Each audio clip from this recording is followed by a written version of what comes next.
Everyone, welcome to शेयरify। आज हम लोग बात करने जा रहे हैं जोमेटो शेयर की, क्योंकि इसने अभी मार्केट में काफ़ी ज़्यादा न्यूज़ बना रखी थी अपने प्रॉफिट्स की वजह से, जो कि इसके क्वार्टरली रिजल्ट्स में आए हुए थे।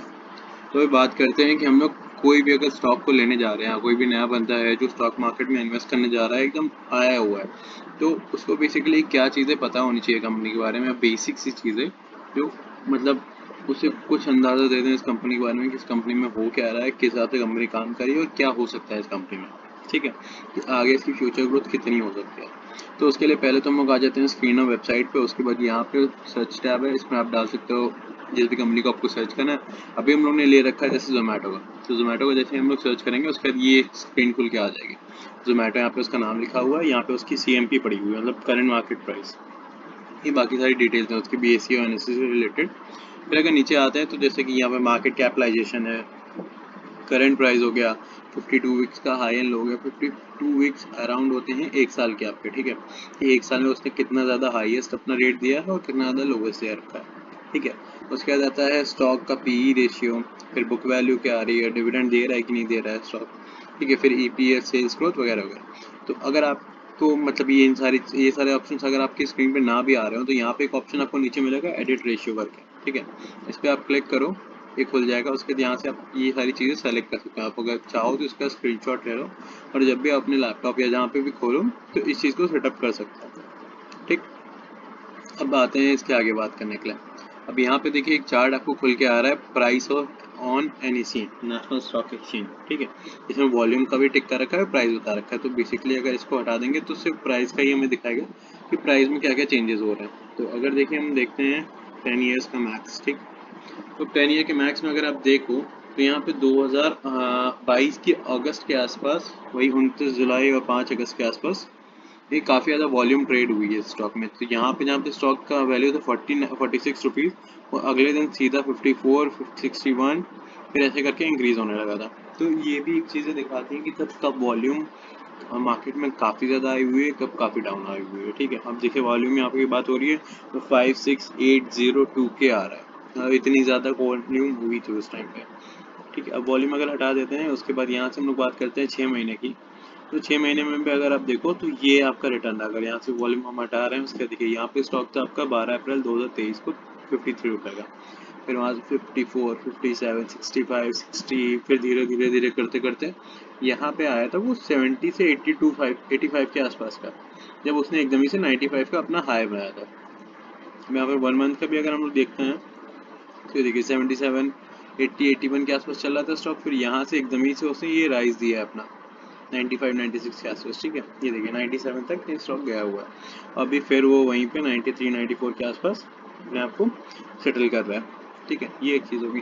उसके बाद अगर हम लोग बात करते हैं प्रोज एंड कॉन्स की, तो कंपनी में एक सबसे बड़ा प्रो ये है कि कंपनी लगभग डेप्ट फ्री है। डेप्ट का मतलब ये होता है कि कंपनी कर्जे में नहीं, मतलब कम कर्जे में, बहुत ज़्यादा कर्जा नहीं ले रखा है कंपनी ने। ठीक, ये एक अच्छा पॉइंट होता है। तो इससे ये क्या हो रहा है, अब लोगों को एक्सपेक्टेशंस क्या हो रही है, क्योंकि देखिए जोमेटो एक ऐसी कंपनी है जो लगभग हम लोग के डेली यूज़ में आ रही है। कोई ना कोई कुछ ना कुछ तो खाने के लिए मंगा ही रहा है, ऑफिस में हो गया, घर में हो गया, कहीं भी आप बाहर रह रहे हो तो उन चीज़ों में जोमेटो तो काफ़ी यूज़ हो रहा है। तो वो डेली चीज़ आ गई। उसके बाद उनकी मार्केट स्ट्रैटेजी, उसके बाद ये सारी चीज़ें, नोटिफिकेशन जो उनकी मैसेजेस पे आती है हम लोग के, तो वो काफ़ी क्रिएटिव है। तो लोग बेसिकली जोमेटो को काफ़ी ज़्यादा देखते हैं, काफ़ी ज़्यादा स्पेकुलेट करते हैं। मतलब ये एक ऐसा स्टॉक है जो भले अभी रिटर्न अच्छे नहीं दे रहा, पर लोग इसे देखते बहुत है, इसके बारे में पढ़ते बहुत है। तो कंपनी को मतलब कंपनी को लेके लोगों का यही जा रहा है कि अगर ये डेप्ट फ्री है और इवेंचुअली इसने इस क्वार्टर में अगर 2 करोड़ का प्रॉफिट दिया है तो आगे भी काफ़ी अच्छा दे सकती है। अब इसके अगर कौन सी हम लोग बात करते हैं तो स्टॉक जो है ना वो ट्रेड हो रहा है 4.11 टाइम्स अपने बुक वैल्यू का। बुक वैल्यू वो होता है जो स्टार्टिंग, जब कंपनी स्टार्ट होती है या जब कंपनी IPO अपना लॉन्च करती है उस टाइम पे जो उसकी एक शेयर की वैल्यू रखी जाती है उसको कहते हैं बुक वैल्यू। ठीक, उसके बाद यहाँ पे एक सेकंड पॉइंट दे रखा है, company has low interest coverage ratio. ठीक है, लो इंटरेस्ट कवरेज रेशियो का बेसिक मतलब ये होता है कि जैसे कि कंपनी अगर कुछ प्रॉफिट्स बना रही, जैसे कंपनी ने मान लो ठीक है 100 रुपये कोई सामान बेचा, उसमें अगर उसने 5 रुपये कमाए तो वो 5 रुपये जो उसने टोटल अपना इन्वेस्टमेंट ले रखा है अपने लिए, मान लो 1000 रुपये का ले रखा है, तो उसका जो मतलब जो उसने ले रखा है डेप्ट, डेप्ट मतलब कर्जा, कर्जे का जो भी इंटरेस्ट आ रहा है, मालूम कहते हैं 1000 रुपये पे अगर 10% भी आ रहा है तो 100 रुपये आ रहा है। ठीक है, तो वो 100 रुपये वो उस 5 रुपये से निकाल पा रही है कि नहीं निकाल पा रही। तो ये रेशो इनका काफ़ी ज़्यादा खराब चल रहा है। तो इसमें होता क्या, अगर कंपनी यही चीज़ मेंटेन करती है और लो रेशियो ही रहता है उनका, तो आगे चल के 1-1.5 साल में 2 साल में कंपनी बैंकरप्ट भी हो सकती है, कोई चांसेस रहते हैं। ठीक है, उसके अलावा हो गया कंपनी ने कितना रिटर्न दे रखा है अपनी इक्विटी शेयर पे, वो भी लास्ट 3 ईयर में, जो कि जा रहा है -9.15%, क्योंकि काफ़ी ज़्यादा ख़राब परफॉर्मेंस है जिस हिसाब से जोमेटो की मार्केटिंग होती है। तो वैसे भी कोई बड़ी बात नहीं है, पर नई कंपनी है तो थोड़ा तो टाइम लगेगा चीज़ों को।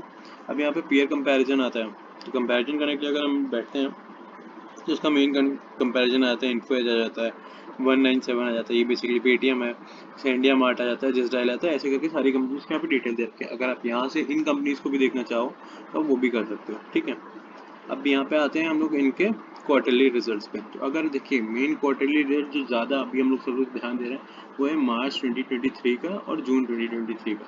अगर मार्च 2023 का देखिए तो सेल्स भी लगभग बढ़ी है। ठीक है, एक्सपेंसेस भी देखिए बढ़े हैं।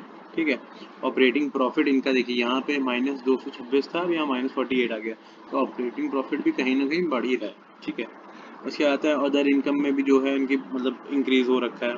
फिर इंटरेस्ट जो भी आ रहा है इनका जैसे 18 आया हुआ है, डिप्रिशिएशन ये सब चीज़ देखिए। अब यहाँ पे जब नेट प्रॉफिट की बात आती है कि टैक्स देने के बाद इन्होंने कितना प्रॉफिट दे रखा है, तो वो 2 करोड़ का आ रहा है टोटल प्रॉफिट। ठीक, अगर आप पीछे से देखो तो इनका टैक्स परसेंटेज काफ़ी कम रखा है। ठीक है, 5% या 6% के अंदर ही ये लोग रखते हैं, यहाँ पे इन्होंने 7% का टैक्स दे रखा है। अब यहाँ पे जैसे ये लोग प्रॉफिटेबल टर्न हो रहे हैं और प्रॉफिट्स दे रहे हैं अपने इन्वेस्टर्स को, इनका टैक्सेशन रेट 113% आ रहा है। तो इवेंचुअली ये तो बढ़ेगा ही बढ़ेगा, और यहाँ पे ये भी हो रहा है कि अब ये भी बढ़ेगा, क्योंकि कंपनी इतना टैक्स पे करने के बाद भी 2 करोड़ का प्रॉफिट निकाल रही है। ठीक है, अब यहाँ पे प्रॉफिट्स और लॉसेस की बात आती है, ये ज़्यादा कोई मतलब नहीं करते हैं। उसके बाद यहाँ पे आपको डिविडेंड पे आउट, मतलब आपको compound shares growth, profit growth, stock CAGR, return on equity सब यहाँ पे दिख जाएगा। फिर बैलेंस शीट से भी ज़्यादा हम लोग को मतलब नहीं होता, क्योंकि जनरली ये मतलब ज़्यादातर अगर कोई बहुत स्पेसिफिक होकर कंपनी रिसर्च कर रहा है तभी के लिए होता है। ठीक है, अब अगर हम लोग बात करते हैं रेशियोज पे। ठीक है, कंपनी शेयर होल्डिंग पैटर्न पे। हाँ, अगर हम लोग शेयर होल्डिंग पैटर्न पे आपकी बात करते हैं तो यहाँ पे देखिए 2-3 इंपॉर्टेंट टर्म्स है, जैसे FIIs और DIIs। ठीक है, अब FIIs बेसिकली वो इंस्टीट्यूट्स होते हैं जो कि फॉरेन में होते हैं, कोई फॉरेन की कंपनी होगी, कोई फॉरेन का म्यूचुअल फंड होगा, कोई भी होगा जिसने यहाँ पे इन्वेस्ट कर रखा है, तो ये चीज़ उसको डिनोट करती है। तो देखिए अगर हम यहाँ पे बात करते हैं सितंबर 2021 में 10% के आसपास हम लोगों ने एक्वायर करा हुआ था। ठीक है, जोमेटो वो धीरे धीरे देखिए उसी पे मेंटेन चल रहा था, 9-10-11 पे ही चल रहा था। पर जून 2022 और सितंबर 2022 के बीच में उन्होंने एकदम से 57% अपना स्टेक बढ़ा लिया। ठीक, अब वही चीज़ उन्होंने अभी यहाँ पे भी मेंटेन कर रखी है। तो अगर आप देखो तो मेनली जो मेजॉरिटी में है वो वही है। ठीक है, DIIs का भी अगर देखो ये होते हैं डोमेस्टिक इंस्टीट्यूट्स। ठीक है, इनका 4%, 3%, 2% चल रहा था। फिर जहाँ फॉरेन वालों ने बढ़ाया फिर इन्होंने भी बढ़ाना स्टार्ट किया। इनका 2.62 था, फिर इन्होंने 6 किया, फिर 7 किया, फिर 8 किया, अब 9 पे है। पब्लिक सेक्टर का क्या था, 81%, 83, 84, 85। अब यहाँ से जब ये पावर का शिफ्ट हुआ है, या समझिए शेयर्स का जो वैल्यू था, शेयर्स की जो क्वांटिटी थी जब शिफ्ट हुई है, तो पब्लिक के हाथ से वो चीज़ें हट के इन लोगों ने एक्वायर करी।